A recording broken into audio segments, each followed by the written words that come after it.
Have you guys heard of the term DINK? It's like going back to the 80s, right? It means double income, no kid. And guess you're living high on the hog, allegedly. I did this in a short the other day, and you guys were commenting on it.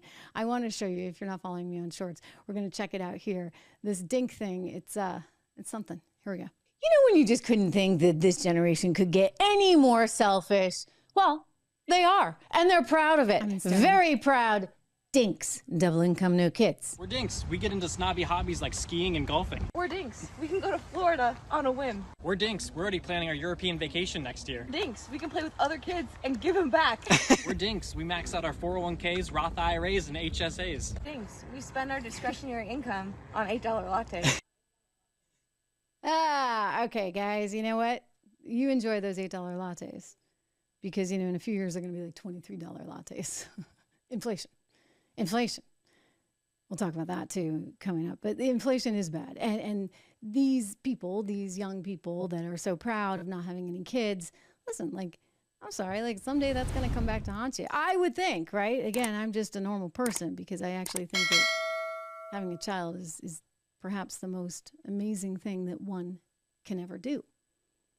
But not for them. And by the way, also not just not having kids, but also this new acronym called SINK, which means single income, no kids. And that's apparently great too. They want you to know this is all great. You're not supposed to aspire to anything else.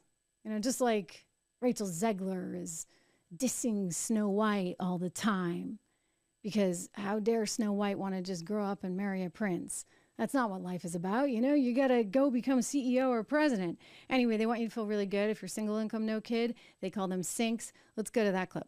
Hey, who needs gender pronouns when you can come up with anachronisms like this? SINKs. You're single income, no kids. If you're living with a significant other, you're a DINK, double income, no kids. If you want kids in the future, you're a SINKy or a DINKy, double incomes, no kids yet. One of my favorites is the DINK. I think there's a theme here. No kids. The theme is no kids. Why is everybody trying to destroy the nuclear family? Why does everybody want no more kids? It's getting weird. Right? It is getting weird. It's no kids, no kids, no kids, no kids. That's their MO. That's what they really seem to want to perpetuate. Okay, not everybody meets the right person. Not everybody can have children. So maybe you feel a little bit better for yourself, if you see something like that. But I actually think there's something else going on. They're really trying to double down on this destruction of the nuclear family, destruction of solid relationships, of tradition. Because if you take down all those traditions, right, and you convince everybody that up is down, down is up, and you confuse them enough, then you might actually be able to break the system. Why do you want to break the system? For your own power. That's what it really is about. Think about Black Lives Matter, Patrisse Cullors.